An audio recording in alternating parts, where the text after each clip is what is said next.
Boa tarde a todos e a todas. Esse final de quinta-feira, sejam bem-vindos ao nosso webinário, que tem um assunto muito interessante, muito pertinente para esse comecinho de ano. A gente vai falar sobre tendências, ideias e boas práticas que a NRF, que é a maior feira de varejo do mundo, trouxe agora em 2022.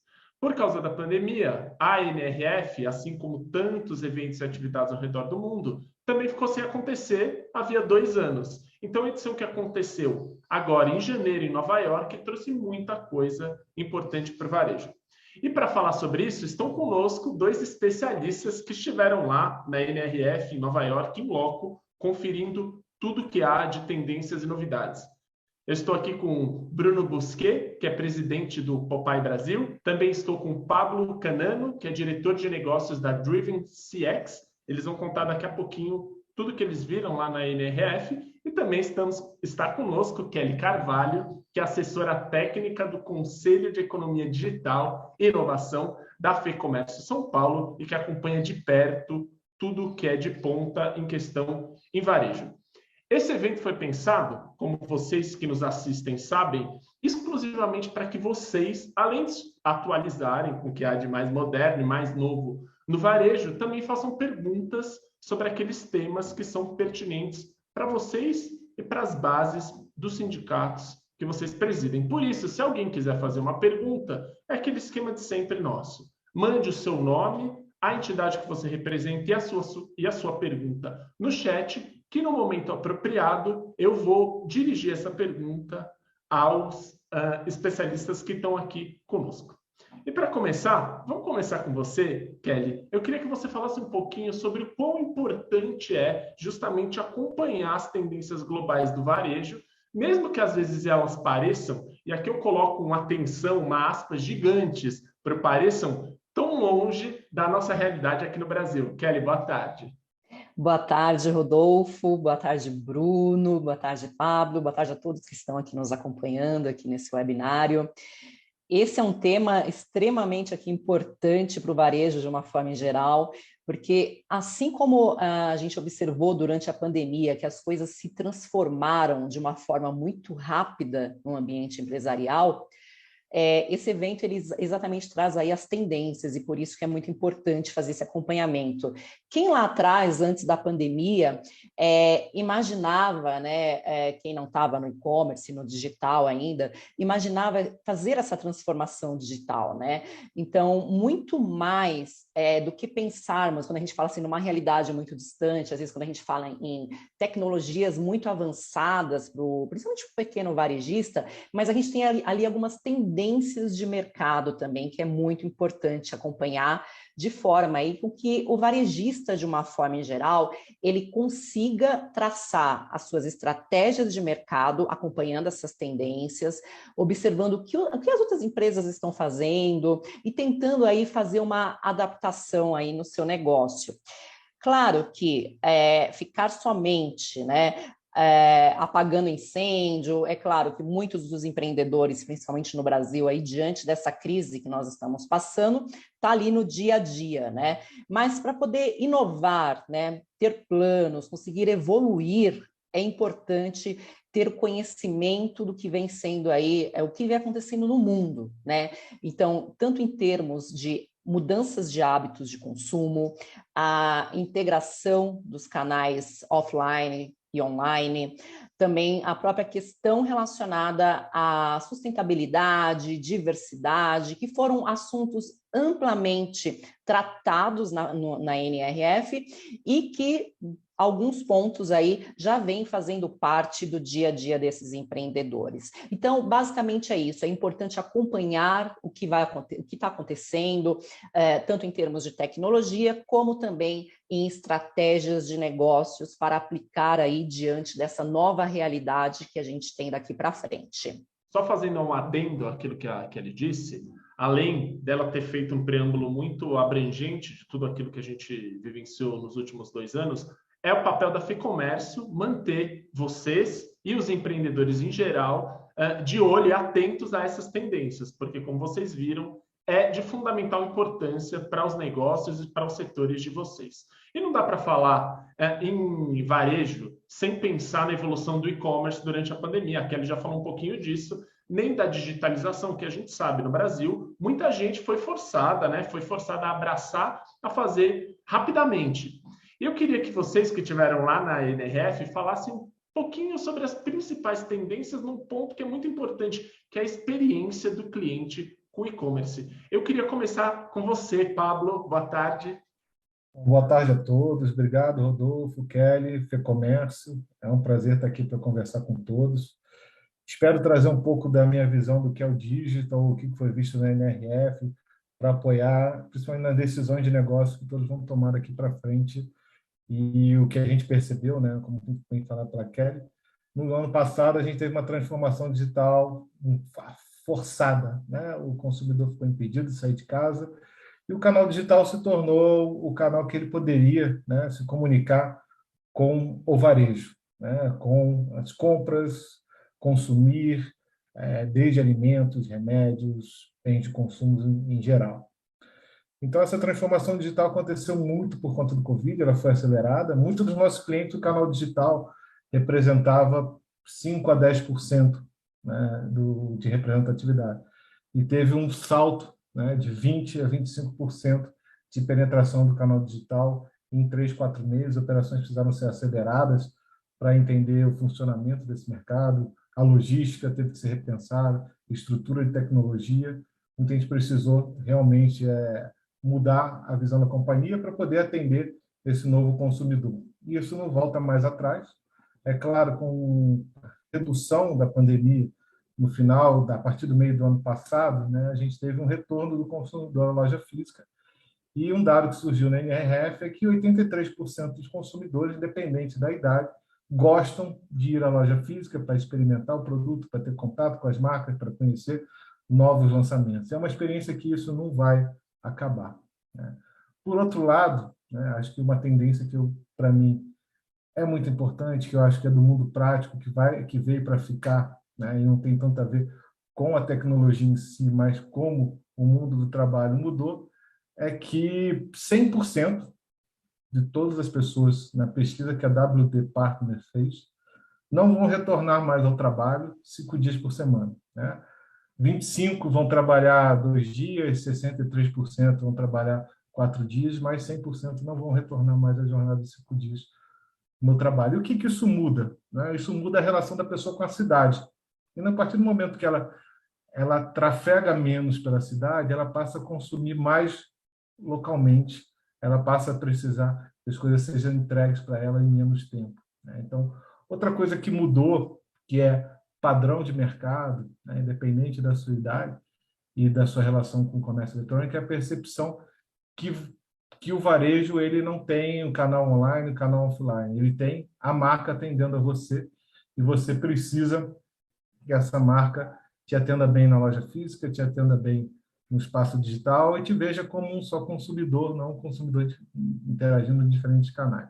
Então, o fato que o consumidor vai passar a consumir mais online, vai consumir mais ao redor, né, da casa dele, o que o varejo tem que pensar, né, nesse BIM ser local, né?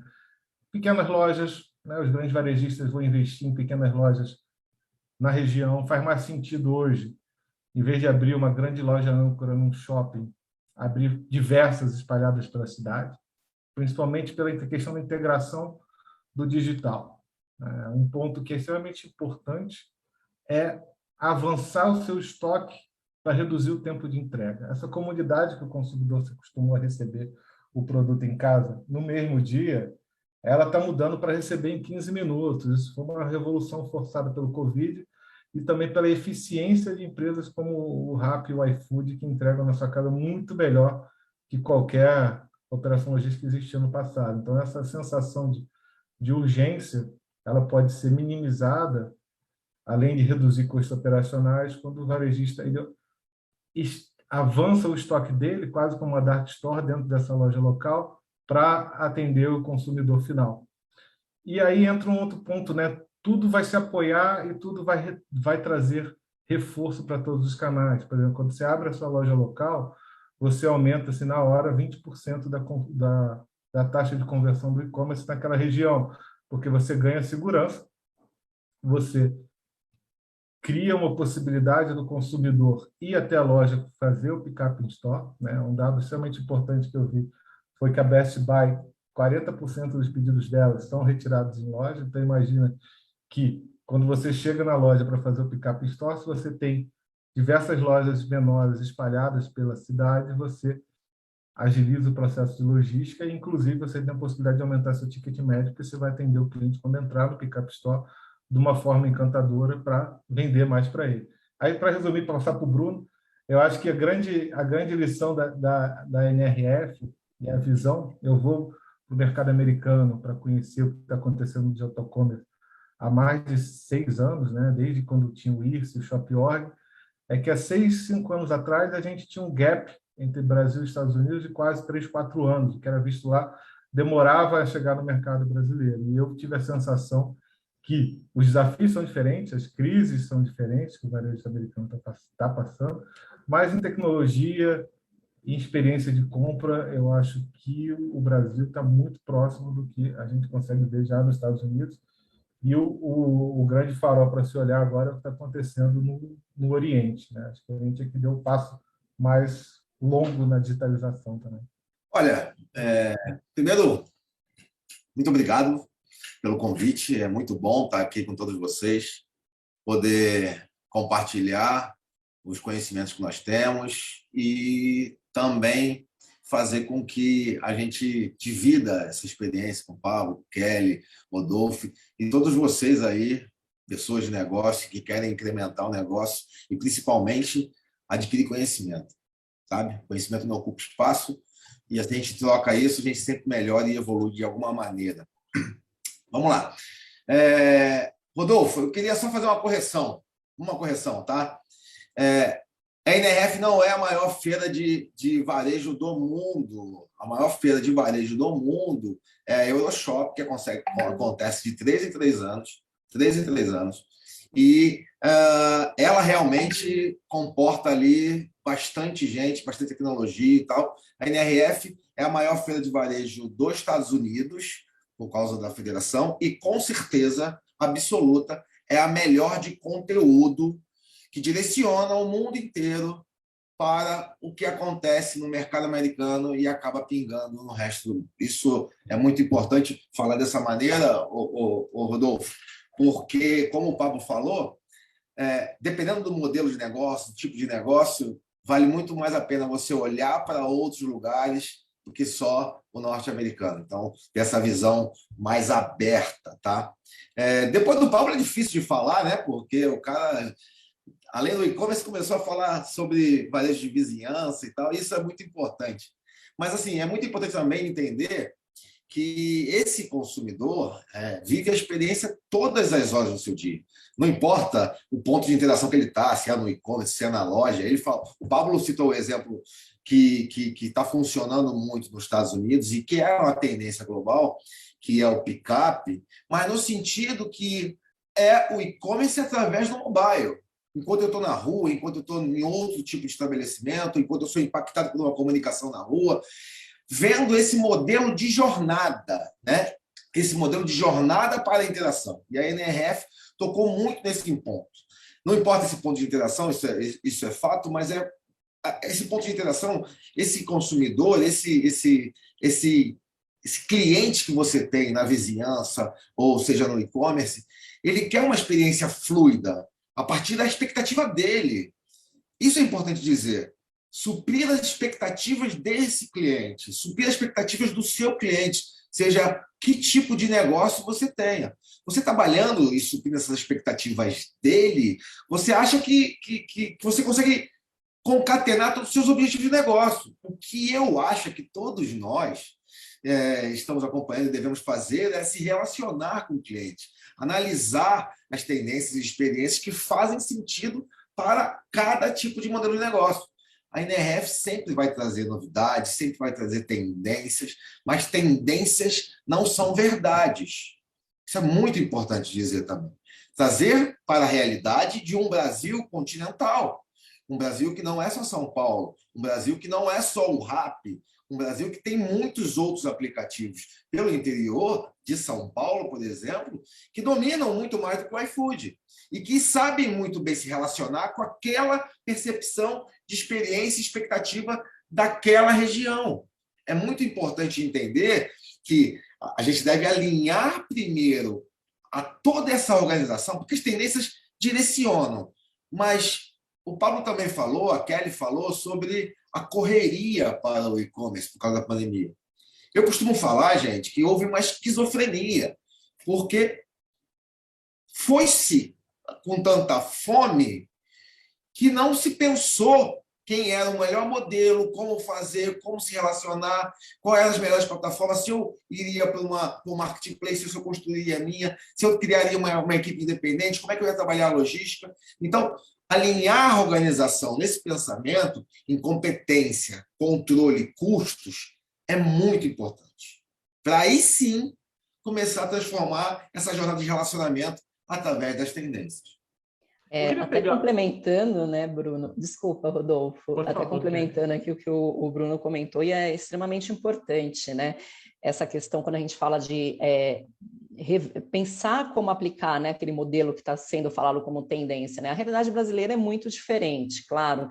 E muitos dos empreendedores, principalmente pequeno empreendedor, começou agora na pandemia a atuar na atividade como uma forma de necessidade, um empreendedorismo por necessidade e muitas vezes sem qualquer tipo de planejamento.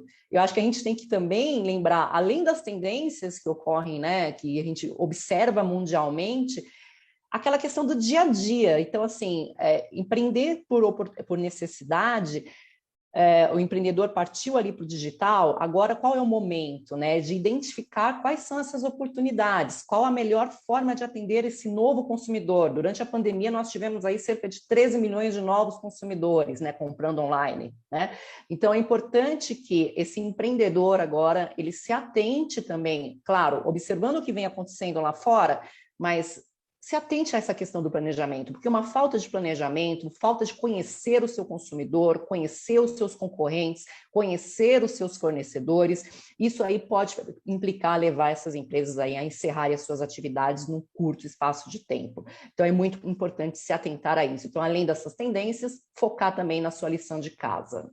Agora, Kelly e Rodolfo, eu queria exaltar o que o Pablo falou sobre esse estreitamento desse distanciamento entre as tecnologias e tudo, porque realmente a gente viu lá na NRF, a gente acompanhou isso, que as coisas não estão sendo mais tão disruptivas quanto eram no mercado brasileiro quando a gente ia para lá.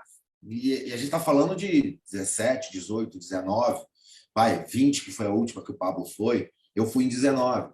Então, assim, é importante saber que a gente está mais atento. Por isso é importante estar na NRF para entender e ver esse movimento de mercado, mas saber adaptar, pensar globalmente, mas agir localmente. Eu acho que o local é uma grande mensagem, né? Se você é um médio, pequeno varejista, né, você está atendendo aquele bairro, aquela comunidade. Como você vai lançar mão das ferramentas digitais que você tem hoje para você conectar com o mesmo grupo que você se conectava? Por quê? Porque senão vai vir uma nova marca que vai fazer uma disrupção no seu mercado e vai entregar com mais comodidade. Mas aquela comunidade, ela é sua. Você conhece aquelas pessoas. Então, você tem um controle, né? Você tem que lançar mão desse conhecimento local e utilizar o WhatsApp para se conectar, criar uma estrutura que a gente pode falar CRM é extremamente complicado. Não, CRM é você falar com cadência com as mesmas pessoas, vendendo novamente para elas e atendendo com comodidade. Precisa ter um Dynamics da Microsoft 360? Não. Você pode usar o WhatsApp e controlar uma planilha e utilizar a sua inteligência de recompra.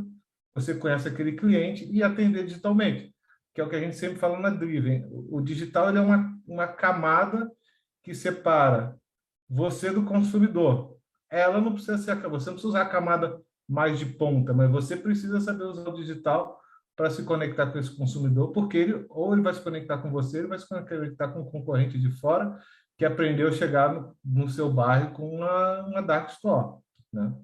Pablo, eu queria aproveitar a sua fala do começo. Você tocou num ponto que é muito importante, que é avançar nos estoques para a questão da entrega com celeridade. A entrega, o tempo que diminuiu muito durante a pandemia. E aí a gente sabe que logística e gestão de estoques foram, né, e continuam sendo grandes desafios nesses últimos 2 anos. E aí a gente viu que tem uma série de dificuldades que ainda ocorrem, principalmente com logística, que obviamente impactam depois nos estoques.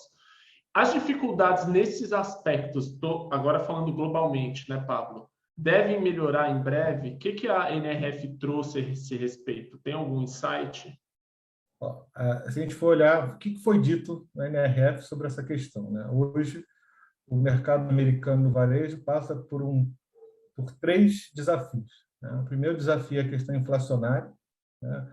No passado, com o Covid, imprimiram dinheiro para caramba para apoiar todos os negócios. Foi uma decisão que a NRF apoiou também. A NRF ajudou a criar as políticas de apoio aos pequenos negócios, precisou entregar dinheiro para as pessoas para elas sobreviverem sem emprego, então foi gerado dinheiro e gerou inflação. Então, fato que aconteceu. Como o varejista americano está lidando com isso, né? O CEO da Target falou, olha, a Target tem, de uma categoria de produtos, ela tem mais de 10 opções. Então, eu tenho a opção premium e tenho a opção mais barata. Dessa forma, eu vou ajudar o consumidor a escolher o produto que ele quer consumir, mas dentro de uma variação de preço muito grande. Então, é assim que a Target vai tentar ajudar o consumidor na questão inflacionária. O segundo ponto é a dificuldade de contratação, né? Hoje, tecnologia, nossas empresas no Brasil estão tendo bastante dificuldade. O varejo americano, por conta do salário mínimo muito baixo e por uma questão que a gente pode falar daqui a pouco, está tendo dificuldade de contratar a equipe para trabalhar nas lojas, né? O retorno pós-pandemia está sendo difícil preencher todas as vagas, né? A forma que eu vejo que vai apoiar nessa questão é trazer propósito para a sua empresa, né? Quando você constrói propósito e você trabalha com essa equipe essa questão, você tem pessoas que vão trabalhar com outro tipo de energia e vão representar seu negócio bem. Por exemplo, a Corey, do CEO da Best Buy, ela diz que um trabalhador da Best Buy ele tem como missão trazer tecnologia de forma cômoda para as pessoas, né? Eles são agnósticos. Eu vou comprar um celular, não importa se é Android, se é iPhone, se eu vou comprar uma câmera, se é Sony, Panasonic, o que for, o vendedor da Best Buy é treinado para identificar que produto eu preciso e aí sim trazer para dentro da minha realidade. Então, talvez a questão do propósito resolva esse ponto da dificuldade de contratação. O terceiro é a crise logística, como você vinha falando, né? A gente sabe como teve a questão da crise dos containers, e de verdade eu não vi isso. Eu fui em algumas lojas que realmente não tinham todos os produtos para escolher, mas eu tenho amigos que moram nos Estados Unidos que têm ido a supermercados, Walmart, Target, que vêm prateleiras vazias em determinadas categorias. Isso é bem assustador para o consumidor, né? Não é comum. O próprio mercado inglês passou com isso, com a crise dos caminhoneiros. Então, eu acho, na minha visão, uma crise mais de logística do que operação e produção, né? Então, acho que a solução passa por definir melhor como, né, fazer esses produtos chegarem nos estoques. A própria a CEO da Best Buy falou que a Best Buy não passou por esse problema no Black Friday, Natal americano, porque eles fizeram as compras adiantadas. Então, também tem a ver com uma questão de programação. Aí você não bate meta, porque você não programou comprar os SKUs que você precisava com antecedência. Então, essa previsão acho que é extremamente importante. Eu vou passar para o Bruno, mas eu queria só matar um tema aqui que eu vi que o Roberto Carlos publicou aqui sobre questões sanitárias, né? Como o Covid foi tratado dentro das empresas americanas, e o CEO da Target falou uma coisa muito importante, né? Todos nós perdemos alguém na pandemia, eu não sei quem todos estão presentes, se vocês tiveram alguém que perdeu na família, eu perdi um tio, tenho pessoas próximas que perderam alguém, e aí foi um momento difícil, e eu só me senti seguro que o consumidor ia voltar se eu criasse um ambiente que fosse higiênico e preparado para as nossas sanitárias, para a minha equipe. Se a minha equipe se sentisse segura para voltar a trabalhar, eu tenho certeza que o consumidor ia se inspirar pela energia que o vendedor da loja iria passar para ele. Então, a primeira preocupação foi com a saúde dos profissionais que trabalhavam com ele, e isso iria impulsionar o retorno do consumidor à loja também. Bem, Rodolfo, seguinte, falando de logística e problemas, a gente tem que deixar claro para todo mundo que não é só o Brasil que passou por uma crise, o mundo inteiro passou por uma crise. E está passando ainda. O que o Paulo falou sobre a inflação é verdade, e impacta muito para quem não está acostumado. Para isso, mesmo que não seja um lado positivo, nós, empresários e empreendedores e pessoas que trabalham como executivos, já estamos acostumados com isso, a gente consegue lidar isso de uma melhor maneira. Mas tem alguns pontos, como a capacitação e o desenvolvimento das pessoas que fazem esse processo. A gente tem que pensar que até a Amazon, totalmente separada tecnologicamente, precisa das pessoas. A gente está falando do maior entregador, maior empresa de logística do mundo, que consegue fazer a gente, principalmente porque a meta dela há pouco tempo já, em todos os Estados Unidos, ela vai conseguir entregar em 15 minutos para todo mundo. Então, assim, ela precisa de pessoas. E está com uma escassez realmente de pessoas, porque as pessoas estão se desprendendo dos valores que tinham anteriormente, conseguindo trabalho remoto, fazendo outros tipos de modelos de trabalho, querendo receber um salário melhor. Muita gente se desenvolveu durante a pandemia e conseguiu melhores capacitações e exigiram melhores benefícios. E assim o mundo vai evoluindo. A forceps, como foi por causa da pandemia, mas vai construindo essa percepção. O mundo é feito dessas gerações que vão mudando a gente durante o período. A gente é influenciado pelos milênios, os milênios são influenciados pela geração alfa, e assim por diante, vão mudando constantemente. O Paulo falou uma coisa muito importante, que é a parte do e-commerce, do relacionamento, mas para você não ser pego por uma empresa disruptiva. Digitalmente, é isso que acontece.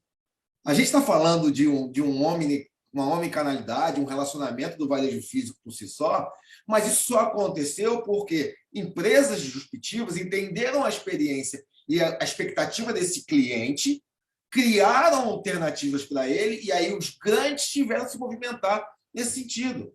Para isso que transforma as coisas. Então, assim, o problema de logística é grave. O problema dos contêineres, como o Pablo falou, existiu e não impactou só a parte dos Estados Unidos, mas a parte de exportação também dos Estados Unidos. Eu vou contar um caso pessoal meu. Eu sou um aficionado, eu tenho uma Harley Davidson e sou ralheiro, e cada lugar que eu corro pelo mundo, eu acabo comprando uma camisa para mim e uma igual para um amigo meu, para acompanhar isso sempre que tem aquele momento de confraternização. E quando eu estava na Rússia, há pouco tempo antes da NRF, eu não consegui comprar a camisa porque não saiu dos Estados Unidos e só era produzida lá. Como dealer, eles só conseguiriam produzir lá. Então, assim, são esses tipos de coisas que impactam toda a cadeia, não importa onde você está. Solução é conseguir trazer disruptivamente essas possibilidades de encurtar a distância, encurtar, tirar os gaps, tirar as barreiras para você conseguir tracionar mais fácil isso para o consumidor. Ainda não tem solução para isso, Rodolfo, mas eu tenho certeza que logo, logo, como a gente é muito criativo, como o mundo está trabalhando para isso, porque se perde muito dinheiro para isso, vão haver mais soluções para isso. A NRF ainda não tem uma solução para isso. Kelly, você, como estrategista do Conselho de Economia Digital e Inovação, que está ali com o pessoal que sofre na pele no dia a dia, trazendo para o Brasil, né? Eu queria que você dissesse o que você tem visto nesse sentido. A gente sabe que é grave, Bruno e o Pablo explicaram muito bem que é uma crise global e que de algumas coisas não tem como escapar nesse momento, mas você, e na sua experiência como assessora do Conselho de Economia Digital e Inovação, o que você tem visto de boas práticas, enfim, de boas soluções nesse sentido? Como que o pessoal está conseguindo driblar onde é possível? Bom, primeiramente, com relação ao varejo de uma forma em geral, né? Eu acho que é muito importante a gente destacar que a questão de entrega, de logística, né, da questão de ter a mercadoria disponível, é muito importante aí para a própria reputação do negócio, né? Então, assim, hoje o consumidor, ele quer agilidade para receber o seu produto, né? E ele não quer ser surpreendido comprando ali na internet algo, né, algo numa plataforma, e depois receber lá um e-mail, um comunicado de que aquela mercadoria não está mais disponível, né? Ou seja, foi observado aí um movimento do mercado, até mesmo em decorrência dessa celeridade de transformação digital das empresas, um maior investimento, né, uma maior integração dos canais, né, através de ferramentas de gestão empresarial. Então, por exemplo, a implantação de um ERP numa empresa, principalmente de pequeno porte, que começou a vender ali no comércio eletrônico, tá? Então, observou-se muito esse movimento que faz essa integração desde as questões administrativas, operacionais, né, unificando todo o estoque aí para se ter um maior controle, né? Um outro ponto muito importante foi a própria parceria das empresas, além de Correios, né, que geralmente faz a entrega aí de alguns e-commerces, né, mas a parceria de algumas empresas varejistas com transportadoras, né.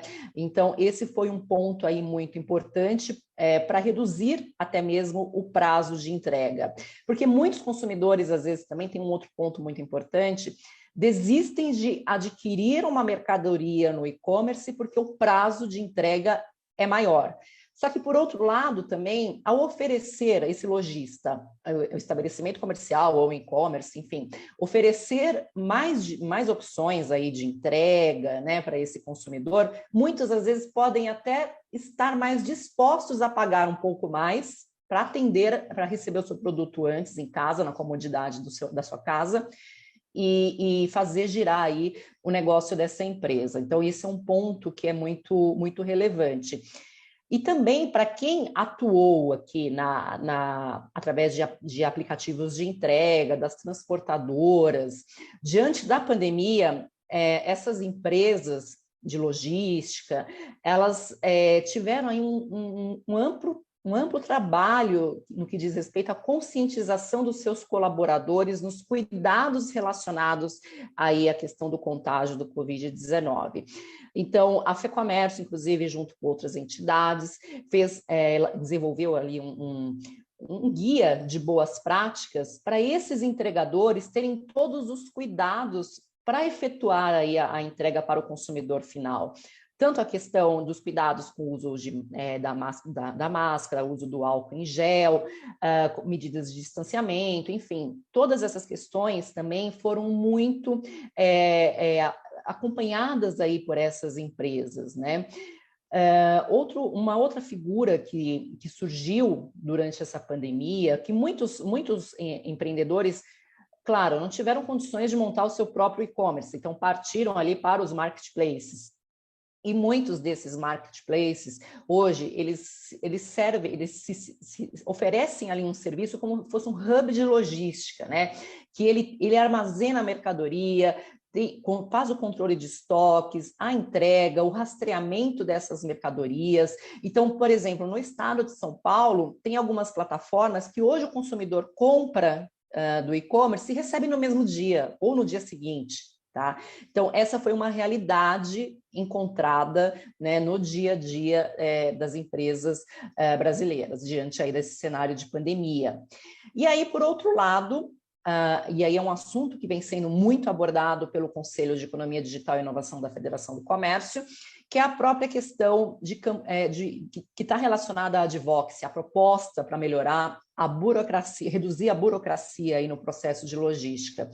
Sabemos bem que hoje o excesso de burocracia, excesso de papéis que são impressos, de documentos fiscais impressos, é muito preocupante para a cadeia logística, porque isso reduz produtividade, aumenta prazos de entregas. Então, a Federação do Comércio ela tem uma proposta que visa reduzir essas obrigações acessórias, que é o Logística Sem Papel, que tem como objetivo, por exemplo, eliminar toda a impressão de documentos auxiliares que acompanham uma mercadoria. mercadoria. Então, como, por exemplo, do DANF, eliminação da impressão da nota fiscal eletrônica, manter somente através de uma etiqueta, cujas informações podem ser lidas através de um QR Code, em termos de fiscalização.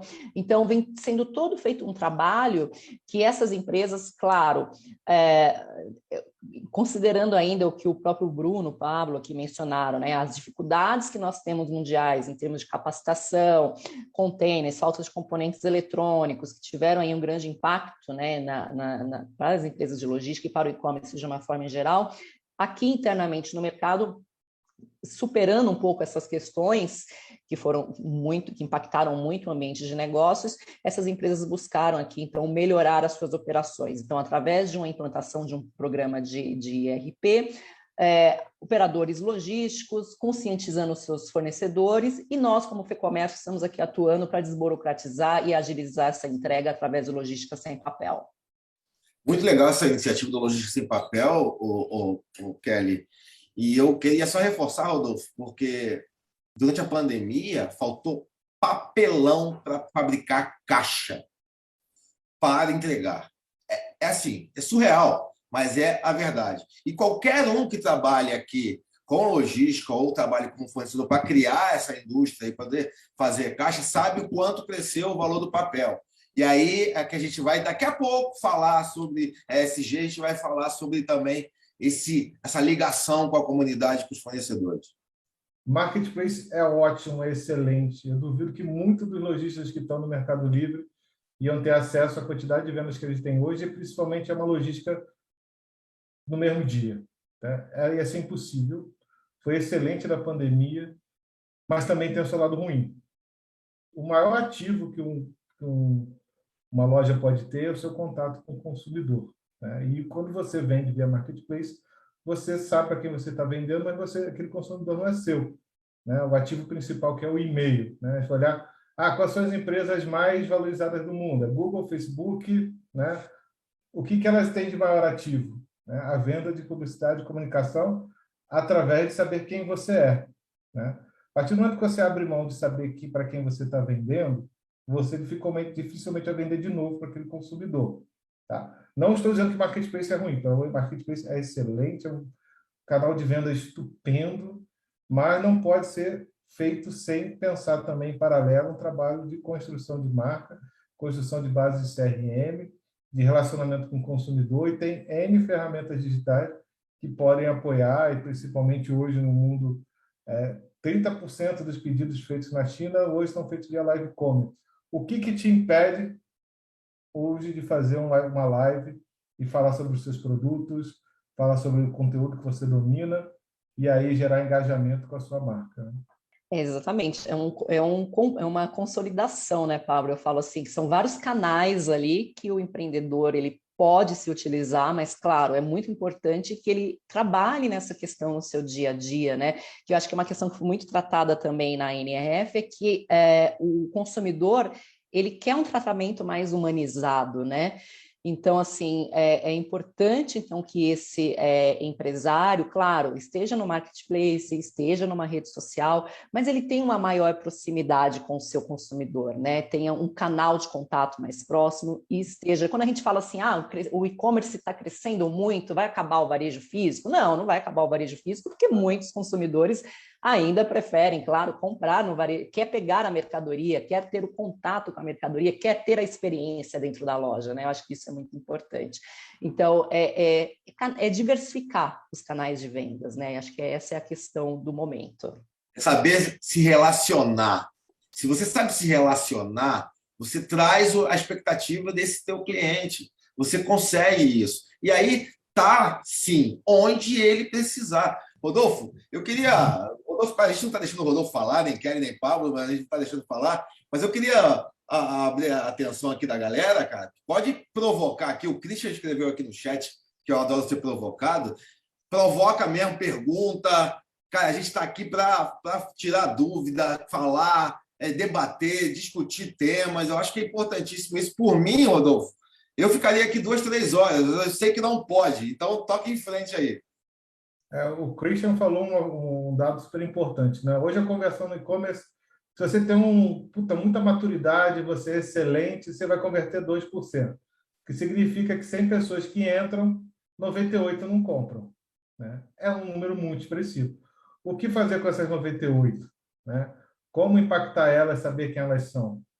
Eu entendo que é um trabalho muito do varejista, não é só otimizar o canal digital. Essas 98% que não compraram, elas podiam estar só querendo conhecer sua marca, interagir, saber onde é a loja física, né? Tem uma série de informações que esse consumidor está buscando no teu site. E hoje o principal ponto de contato de uma marca é a flagship principal que todos acessam, é a sua URL.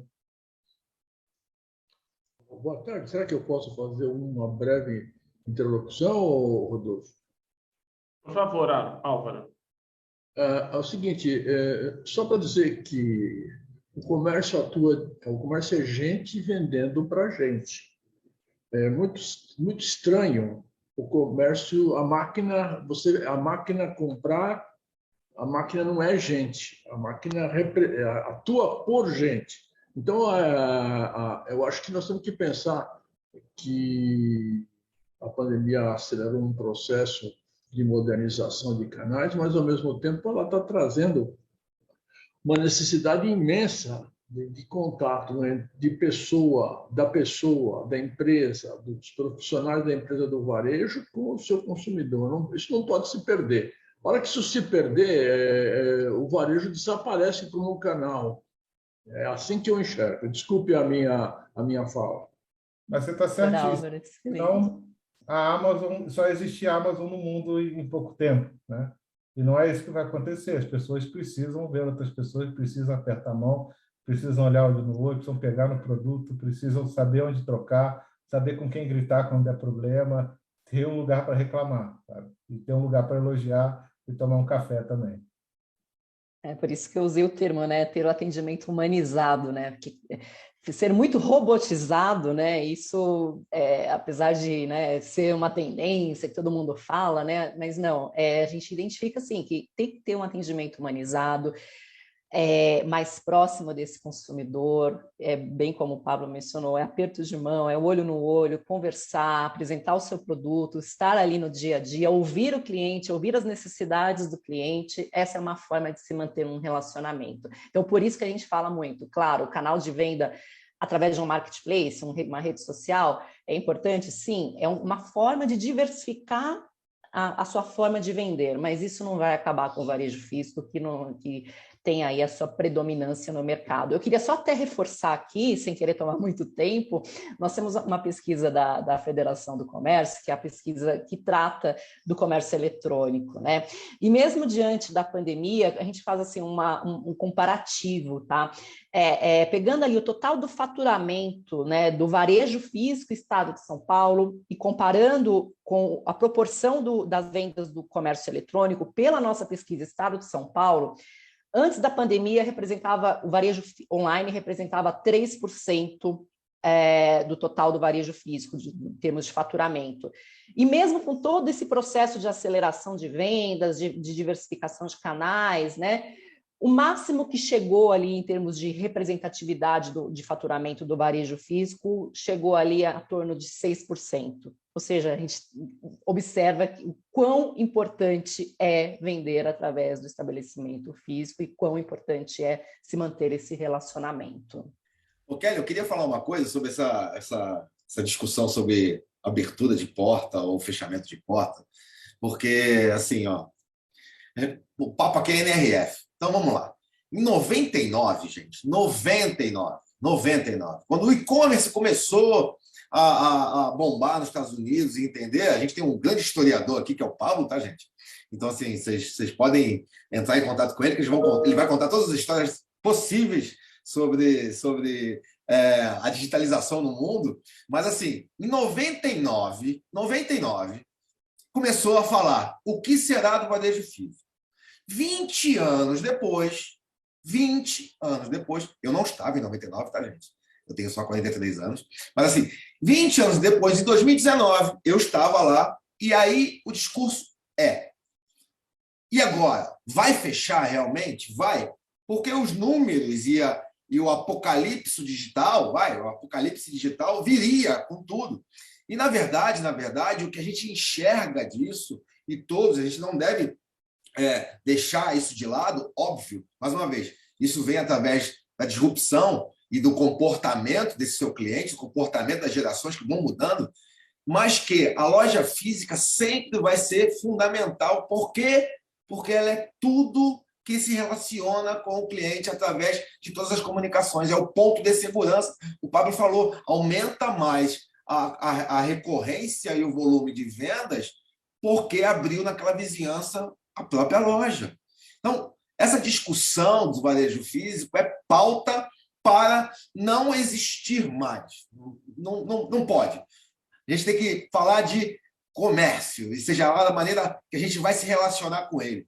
Esse é o futuro. Já é o presente e não vai deixar de ser. Eu queria passar a palavra para o senhor Antônio Delisa, do Sincomércio Araraquara, ele é presidente do Sincomércio, que queria fazer uma ponderação para vocês. Delisa. Boa tarde a todos, Bruno, Pablo, a todos aí, os nossos colegas presidentes. Eu gostaria de, como aqui a gente vai discutir, eu tive na NRF 14, 15, 16 e fui na Euro em 17. A gente tem ouvido realmente falar, o comércio vai acabar, o shopping center quadrado vai deixar de existir, porque o consumidor quer o teu contato com a natureza, e cada hora que você vai lá, você vê uma coisa interessante. Eu sou lojista em Araraquara há 42 anos, eu tenho, para vocês entenderem, um supermercado para a classe A e B e uma loja de artigos de festas. Então, eu esmiucei o que eu pude lá em experiência de compra nos Estados Unidos. Nós fizemos muitas modificações aqui e aplicações daquilo que a gente viu no mercado americano. E eu vim com essa no avião e eu vinha pensando, o consumidor brasileiro é diferente do americano, mas nós temos que educar o nosso consumidor, e o nosso consumidor tem que se preparar para isso. Isso antes da pandemia, obviamente, e depois eu posso dar um pitaco aqui depois, quando nós sofremos o lockdown, como é que a gente fez. E lá não tem ME, lá nos Estados Unidos. Lá nos Estados Unidos as empresas são pequenas ou são grandes, e todos têm acesso às mesmas tecnologias, todos têm condição de trabalhar com uma desburocratização sem precedentes. Tanto é que um dos diretores, se não me falha a memória, em 16, que era um diretor forte da NRF, da associação, era um pequeno lojista do Arkansas que vendia ração para cachorro. Quer dizer, uma lojinha desse tamanho, ele era o diretor lá e ele fez uma palestra falando sobre o pequeno, realmente o pequeno negócio, que era ele, a mulher e o filho, e que vendia numa lojinha pequenininha lá no Arkansas, no interior dos Estados Unidos, no interior conservador, que tem um comportamento de consumo completamente diferente do brasileiro. Então, onde eu quero chegar rapidamente, eu não quero tomar o tempo, eu fiz várias aplicações nas minhas lojas. Muitas deram sucesso, não muitas deram sucesso. A grande maioria foi um desastre. Vou dizer por quê. Primeiro, a experiência de compra do americano, ele não pega azeitona e não come lá. Ele não pega maçã e não aperta. Então, eu coloquei aqui, expus as coisas de acordo com o que um americano expunha. Muito bonito. Como hoje nós temos nos supermercados brasileiros também, né? Todo mundo está lá e a tendência, eu concordo com você hoje, esse delay, essa diferença de tecnologia acabou. Nós estamos muito antenados com tudo que está acontecendo lá, mas o comportamento do consumidor brasileiro ainda é muito diferente. Nós temos que fazer adaptações, porque nem sempre o consumidor brasileiro tem a cultura e o respeito pelas coisas que lá existem, que são princípios fundamentais da cidadania. Lá, os indivíduos trabalham. Se o consumidor realmente tem um problema com o produto, ele é atendido na hora, troca na hora, ninguém questiona o cara, é na hora. Devolve o dinheiro, devolve a taxa que você pagou do imposto. A burocracia é muito fácil. Aqui no Brasil, nós começamos a fazer isso, tivemos que retroagir um pouco e seguir a linha, o Código de Defesa do Consumidor. Porque o cara compra um vestido na sexta-feira, vai no casamento do cunhado no sábado e devolve na segunda porque está com defeito. Então, isso não existe lá. Então, essa grande diferença cultural e que às vezes a gente vai. Por isso que eu acho que é interessante, eu queria só colocar isso para a gente discutir, para vocês que são muito mais experientes do que eu quis aplicar na prática.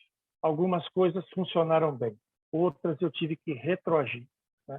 O layoutização funcionou bem, iluminação para produto funcionou bem, televisão colocando dicas de coisas funcionou muito bem, higienização, limpeza, asepsia, organização, um controle de estoque mais efetivo, mas o contato com o consumidor americano é muito diferente do nosso, né? É só para colocar um pouquinho de pimenta no chocolate de vocês aí. Muito obrigado aí, viu? Perfeita colocação. Eu queria, aproveitando o gancho que o Delisa puxou, para a gente falar de liderança, Bruno. Liderança foi um dos temas também importantes na NRF e que ganhou novos contornos, sem dúvida nenhuma, no momento que a gente vive. Qual que é a liderança ideal para os nossos tempos? E quais as habilidades essenciais? Rapaz, vai depender justamente do tipo de modelo de negócio e de cultura que você vai desenvolver dentro do seu negócio, sabe? O mundo nunca vai deixar de ter uma liderança. Quer dizer, olhando geopoliticamente, a gente viu que na pandemia realmente não surgiu nenhum líder no mundo inteiro que puxasse isso. E não morreu. Mas, na pandemia também, a gente viu que as lideranças tinham que ser muito mais participativas e colaborativas com o ser humano. A Kelly falou de humanização e o Delisa falou de confiança, de comportamento dos Estados Unidos. Nós, brasileiros, tendemos a não acreditar nas pessoas. Nós, brasileiros, tendemos a achar que a outra pessoa não está sendo honesta com a gente. O que acontece é que isso é uma mudança de cultura, e cultura geralmente muda depois de 3 gerações. É lógico que a gente está falando de uma aceleração cultural, e pela primeira vez a gente está tendo as 5 gerações sendo consumidores no mundo, então são 5 gerações consumindo ao mesmo tempo. Então, nós, comerciantes e empresários, temos que estar bastante antenados a que modelo de tipo de cliente eu quero, se eu sou uma empresa que trabalha multicategoria, se eu sou uma empresa que é nichada, se eu sou serviço, se eu sou produto, eu tenho que trabalhar muito isso. Mas para ser esse líder, você tem que estar muito mais próximo sobre as dores do dia a dia que a gente viveu na pandemia. Graças a Deus, Rodolfo, eu não perdi nenhum familiar durante a pandemia, mas muitas pessoas que fazem a diferença no nosso dia a dia, pessoas que nós temos confiança, perderam familiares. Isso é muito triste. Esse novo líder tem que estar antenado no futuro, vendo coisas disruptivas, principalmente, e aí é uma dica pessoal que eu uso para mim. Quando eu quero remodelar alguma coisa do meu negócio, da construção de relacionamento que eu tenho, eu vou para outro negócio completamente diferente. E gero esses insights para mim. Construo para mim e para a equipe. Óbvio, rotinas e processos são muito importantes. A agilidade de informação, a clareza e transparência nas informações para todos os colaboradores e para seus clientes, fazendo com que eles sejam também potenciais multiplicadores dessa sua liderança. Ser referência, e a gente viu muito isso durante a pandemia, empresas que conseguem potencializar e fazer com que aquela... A gente não acabou falando da agenda, mas fazendo com que aquela agenda social funcione na comunidade, mas também não adianta se dentro dos valores dele, ele não entender que os fornecedores dele são tão clientes quanto os clientes dele, porque a cadeia é importante. Então, nesse modelo de valores que você constrói no propósito que o Pablo falou lá atrás da companhia, é muito importante deixar tudo transparente. Não existe mais aquele líder de porta fechada. Não existe. E eu sei que, às vezes, precisa de privacidade. Mas a liderança sempre foi a história do super-herói solitário. E não deve ser mais assim. Você deve formar. A gente tem um problema muito sério no Brasil de sucessão e que a gente não fala. A gente não comenta isso em processo de liderança, mas a gente tem um problema muito sério de sucessão no Brasil. Então, a sucessão é quando você não consegue passar os seus valores para o resto da família, para construir aquela percepção de valor. Se você não faz isso para a sua família, como é que você vai passar isso para os seus funcionários? Como é que você vai passar isso para a sua equipe? Como é que você vai ser transparente para os seus clientes? Lógico, tudo isso muito capitaneado por inovação, independente do negócio que você tiver. Por inovação. Inovação disruptiva traz essa solução, com muita colaboração, porque eu falo que não tem mudança sem colaboração. Eu falei um monte de coisa, Rodolfo, Kelly e Pablo, porque no fundo, não existe verdade absoluta para cada modelo de negócio. Não existe. O que você tem que ter é absorver, e eu falo de novo para vocês, conhecimento não ocupa espaço. Todo mundo aqui pode até não estar indo bem no negócio, pode não estar construindo a melhor relação, não tem como fazer uma viagem para a NRF, ou construir uma pós-graduação, ou seja lá o que for. Mas o conteúdo digital está aí para a gente se capacitar. As livrarias, as coisas que a gente consegue construir, para nós, para termos o nosso entendimento, fazer um deep em cada assunto que a gente viu aqui, que construiu e que alguém falou, é importante para o seu desenvolvimento, para a sua tomada de decisão. Porque liderar também é assumir a responsabilidade das decisões do indivíduo e de todos. Eu queria colocar... Por favor, Pablo. Rodolfo, a melhor palestra, a única que eu vi ser aplaudida de pé na NRF foi de liderança. Tá? Foi da Carla Harris. Eu vou colocar aqui o Instagram dela para todo mundo depois seguir. Eu levantei e fiquei em pé. Ela é incrível, gente. Arrepiado com ela falando. E uma coisa que ela falou, eu trouxe para a vida e trouxe para todas as reuniões que eu fiz depois. Né? O mundo hoje é um mundo complexo e a gente precisa dar voz às pessoas. Né? Representatividade, seja qual tipo que for, cor, gênero, raça, tem a ver com você dar voz a pessoas que não têm oportunidade de falar. Né? E a liderança sempre foi muito no passado. Eu sei que você tem que fazer, vai lá, corre ali e executa. Né? E o que muda nisso, né? É você trazer o problema para a sua equipe e, eu quero que você resolva, quero que você resolva. É claro que você vai torear algumas questões ali, porque da sua experiência e know-how, você vai achar que não é o melhor caminho, mas você tem que dar voz a todo mundo da equipe para resolver aquele problema, e aí sim todo mundo vai sair empoderado para trazer a solução para o negócio, para executar aquele projeto. Né? Eu preciso fazer isso aqui. Como você faria? Como você faria? Como você faria? Então, combinado que a gente vai fazer assim como o fulano falou, assim como você falou, e agora vai todo mundo trabalhar e vai trazer a solução. Né? E aí, um ponto de inovação, para mim, pode ser até lugar comum. Hoje, nas empresas de tecnologia, a gente usa a ferramenta, o Slack, a gente usa o Google Chats, todo mundo dentro da própria empresa se comunica e troca informação. E a gente sabe como é difícil você levar isso para uma ponta de uma loja para você falar com todos os funcionários. E aí eu vi uma apresentação da Allbirds, né, que é uma marca de sapatos que eu admiro bastante, em que eles instalaram um software semelhante ao Slack para a equipe de toda a empresa. Não só a equipe do escritório de tecnologia, mas para a equipe que trabalha lá na ponta. E na ponta, na venda, o cara que bota o sapato no pé do consumidor, ele tem essa ferramenta de comunicação, ele sabe o que a empresa quer fazer, qual é a estrela do norte, para onde está apontando a companhia, ele consegue falar com todo mundo dentro daquela ferramenta. Então, é um processo de digitalização para melhorar a comunicação, que aí entra essa transparência e se utilizar o digital para dar voz e comunicar melhor com todas as pessoas também.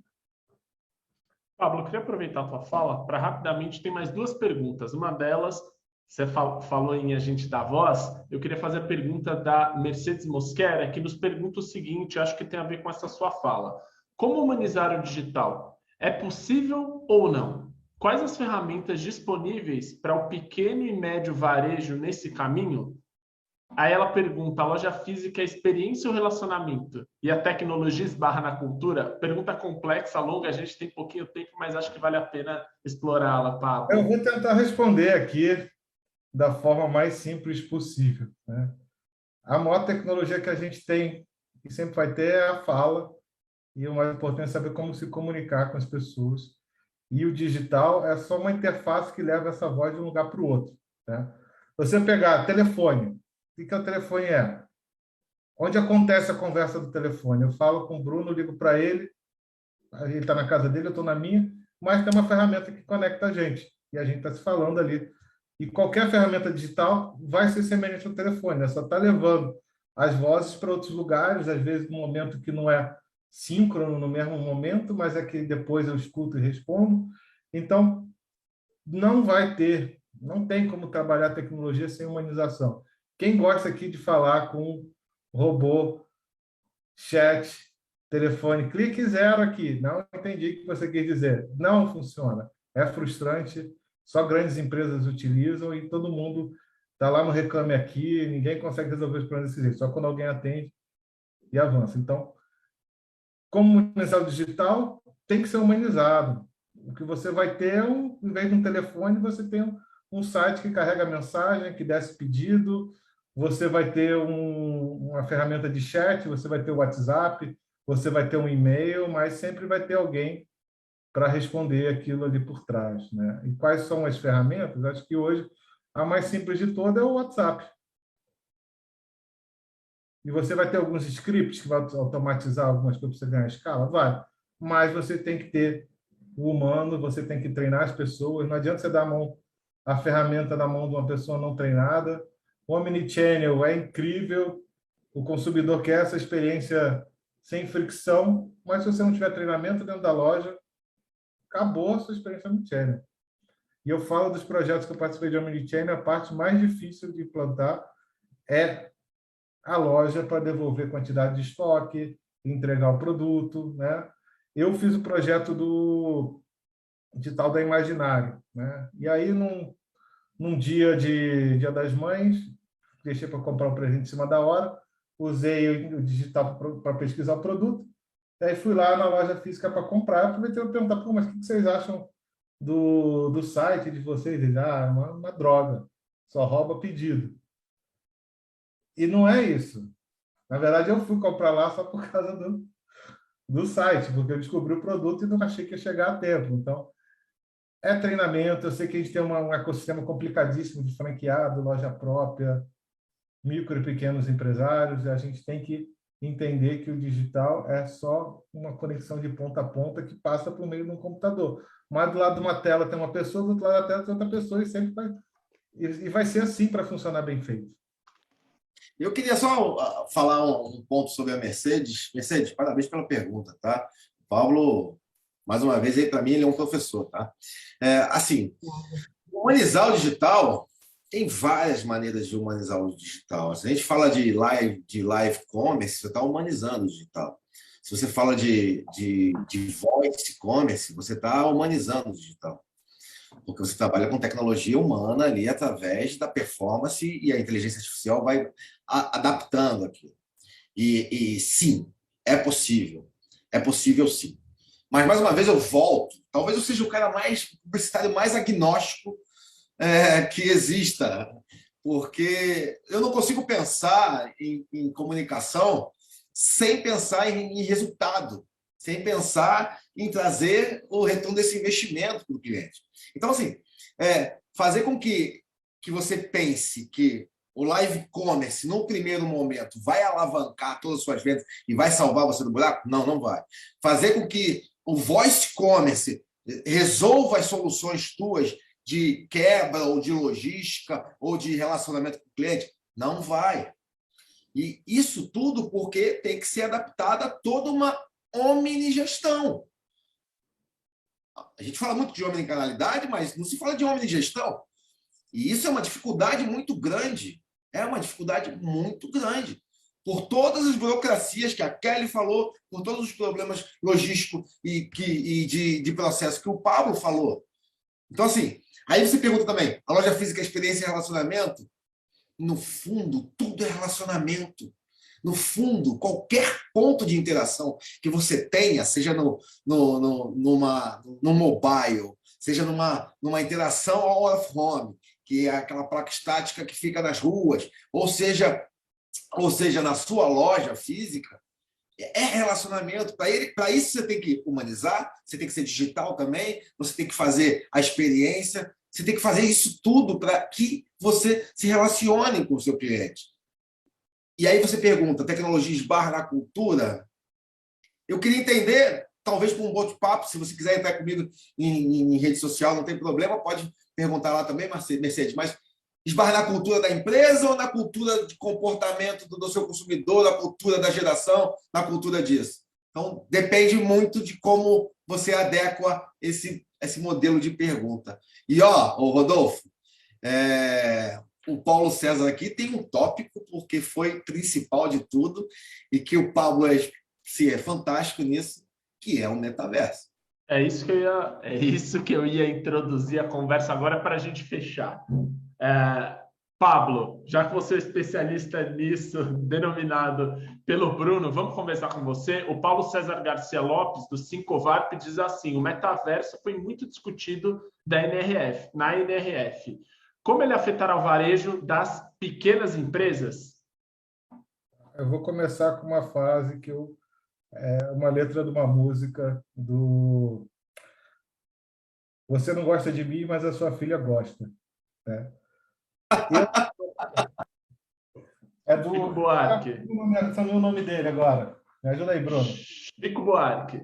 Jorge Benjol, Chico Buarque. Chico Buarque, verdade. Chico Buarque.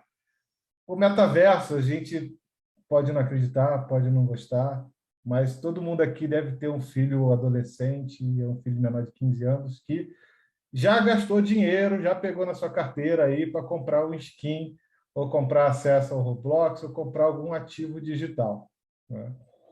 Então, é difícil, é indiscutível que é algo que vai afetar essas gerações e que vai fazer parte do dia a dia dessas pessoas, né? Geração X, da geração alfa, né? Geração Z e geração alfa vão ser impactados por esse tipo de ativos digitais. E depois, para responder se vai afetar as pequenas empresas, eu vou responder com o que o CEO da Ralph Lauren falou, né? Eles venderam 100 mil peças de um produto, né? É muito pedido, né? Mas mesmo assim, ele falou: eu não sei no que vai dar o metaverso. Eu não quero saber no que vai dar no metaverso. Eu estou lá porque eu preciso estar onde meu consumidor quer me encontrar. A Vans fez uma ação no metaverso, construiu uma pista de skate com loja, que atraiu 46 milhões de pessoas em 30 dias. 46 milhões de pessoas, 7 vezes mais dos leitores da editora Condé Nast, que tem a Vogue, GK, o Wired, várias revistas. 42 milhões é muita gente. Vendeu? Não tem acesso a esses dados, mas vendia produtos digitais. A discussão do metaverso hoje está muito acelerada por uma questão, não sei se todo mundo lembra da guerra dos browsers no passado, né? Netscape contra Firefox, contra Google Chrome, no final quem ganhou foi o Google Chrome, e a vitória do Google Chrome trouxe para o Google milhões de pessoas usando o Gmail e todos os serviços da empresa. Então, as grandes empresas vão brigar para saber quem vai ser o dono da interface final do metaverso, e eu não sei dizer quem vai ganhar isso no final, que essa batalha está acontecendo agora. E aí entra um tema muito interessante para apoiar essa discussão também na sopa de letrinhas, que é o NFT, né? Há alguns anos surgiu uma tecnologia, que é o blockchain, né? Uma tecnologia que valida que aquele dado é real e não precisa de uma instituição, de um governo, para dizer se aquilo é real ou não. Isso permitiu surgir moeda, permitiu surgir documentos que são validados através do blockchain e permitiu que ativos digitais se transformassem em ativos únicos, né? O que aconteceu há 10 anos atrás, quando surgiu o MP3, né? Bagunça no mercado musical, pirataria generalizada, os arquivos podiam ser copiados na toda. É verdade, arquivo digital, se você mandar a foto do Ctrl+C, Ctrl+V, distribuo no meu Instagram, no meu WhatsApp, para milhões de pessoas, e aquele arquivo já está, que era seu, já está espalhado na internet. Mas com a tecnologia do blockchain, eu não consigo impedir a distribuição dos arquivos, mas eu consigo, acertei no meio, eu consigo dizer que aquele arquivo é único, da mesma forma que eu compro um sapato e aquele sapato é meu, né? Então, através do blockchain, eu consigo dizer que aquela unidade ela não aquela é do Pablo, ela não é do Bruno, tá? Então, isso vai permitir, né, que as empresas construam produtos digitais e que as pessoas comprem sem se sentir lesadas, porque elas estão comprando um arquivo que é dela e não vai sair de graça para outra pessoa, né? Então, a tecnologia que permitiu, que vai garantir que o metaverso funcione, que as indústrias possam produzir produtos e vender para as pessoas no final, é a tecnologia do blockchain do NFT. Tá? Mas o que é o metaverso? O metaverso é um ambiente digital tridimensional onde as pessoas podem interagir com N número de pessoas. Hoje tem diversos ambientes de metaverso. A Microsoft lançou o ambiente dela de chat, o Facebook lançou o ambiente dele de chat, mas não existe o metaverso. Se crio um personagem num ambiente, eu tenho que criar um segundo no outro, e acho que a grande discussão é como é que vai ser as integrações entre esses diferentes ambientes, para quando eu comprar um ativo, sei lá, no Roblox, esse ativo funcione no Free Fire, funcione, a minha roupinha apareça no chat da Microsoft e apareça no chat do Facebook. Bruno, para a gente fechar. Assim, por isso que eu falei que o Pablo é um entusiasta, e realmente e eu admiro isso mesmo nele, porque ele consegue ter essa visão de futuro muito clara, por ser um homem de tecnologia, um cara extraordinário. Mas, assim, eu tento simplificar mais, cara. É um ecossistema ali com novas tecnologias que coexistem no mundo virtual, num Matrix por si só, permitindo que, a partir daí, uma nova experiência de usuário, numa nova internet, possa evoluir para novos negócios de uma economia virtual. Pensa assim, eu falei de gerações lá atrás, falei das 5 gerações. A gente está vendo, e tem uma pesquisa aí que eu não vou lembrar, o Pablo sabe de cor, mas onde diz que a geração A e a geração Z, daqui a 8 anos, já vão estar consumindo absurdamente maior parte da grana ali consumindo os ativos. Já são do ativos digitais, mas vão estar permeando em outros. O que o mercado e a indústria conseguem visualizar disso? Porque o metaverso já existia de alguma maneira nos games. O Free Fire já está aí há muito tempo. Esqueci o nome do outro, mas que é o dos bloquinhos, eu esqueci. Bem, exatamente. Então, assim, você já tem tudo isso. Então, isso já acontecia, os ativos digitais já existiam, já flutuavam ali. O que está acontecendo? Essa pirotecnia toda é por Minecraft. Muito obrigado, Hélio. Você é o cara. E aí, assim, por que eu estou falando isso? Porque essa pirotecnia viu, e as grandes indústrias, os grandes corporações entenderam que eles podem ganhar mais dinheiro com isso.